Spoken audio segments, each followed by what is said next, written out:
ಕರಾವಳಿ ಭಾಗದಲ್ಲಿ ಕಳೆದ ಕೆಲವು ದಿನಗಳಿಂದ ನಿರಂತರವಾಗಿ ಭಾರೀ ಮಳೆ ಬರುತ್ತಿದ್ದು ದಕ್ಷಿಣ ಕನ್ನಡ ಜಿಲ್ಲೆಯ ವಿವಿಧೆಡೆ ಗುಡ್ಡ ಮತ್ತು ಭೂಕುಸಿತದ ಘಟನೆಗಳು ನಡೆಯುತ್ತಿವೆ.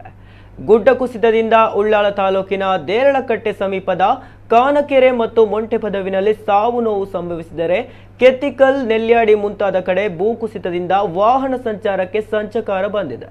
ಇದೀಗ ಮಂಗಳೂರು ತಾಲೂಕಿನ ಪೆರ್ಮಗ್ಗಿಯ ಸರದಿ ಉಳಾಯಿಬೆಟ್ಟು ಬಳಿಯ ಪೆರ್ಮಗ್ಗಿ ಕೈಗುರಿ ಎಂಬಲ್ಲಿ ಭಾರೀ ಭೂಕುಸಿತ ಸಂಭವಿಸಿದ್ದು, ಉಳಾಯಿಬೆಟ್ಟು ಕಡೆಯಿಂದ ಪೆರ್ಮಾಯಿ ಚರ್ಚ್ ಕಡೆಗೆ ಸಾಗುವ ಡಾಮಾರು ರಸ್ತೆಯೇ ಸಂಪೂರ್ಣವಾಗಿ ಕುಸಿದಿದೆ. ಇದರಿಂದಾಗಿ ಈ ಭಾಗದ ಜನರು ಮಂಗಳೂರು ನಗರ ತಲುಪಲು ಮಲ್ಲೂರು ಮೂಲಕ ಸುತ್ತು ಬಳಸಿ ಸಂಚರಿಸಬೇಕಾಗಿದೆ.